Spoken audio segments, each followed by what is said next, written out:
સંસદની 543 બેઠકો પર 33% મહિલા અનામત લાગુ કરવા વિપક્ષ પ્રધાનમંત્રી મોદીને લક્ષ્ય ચિઠ્ઠી સંસદ ભવનમાં વિપક્ષની બેઠકમાં નિર્ણય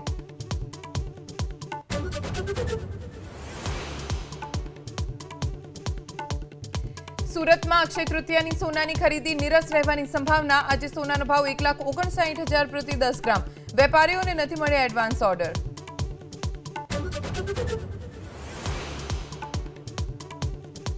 ભરૂચમાં જંબુસરના પૂર્વ ધારાસભ્ય કિરણ મકવાણા વિધિવત રીતે જોડાયા કોંગ્રેસમાં ભાજપમાં જોડાયા બાદ સ્થાનિક સ્વરાજ્યની ચૂંટણીમાં કરી ઘર વાપસી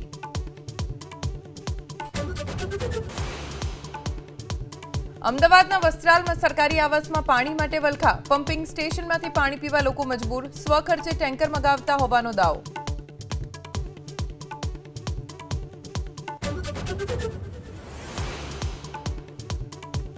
બનાસકાંઠાના ડીસામાં આજે મુખ્યમંત્રીનો પ્રચંડ પ્રચાર થરાદમાં મહિલા શક્તિને સંબોધન સહકારી ક્ષેત્રના અગ્રણીઓ અને વરિષ્ઠ આગેવાનો સાથે બેઠક યોજી ઘડશે રણનીતિ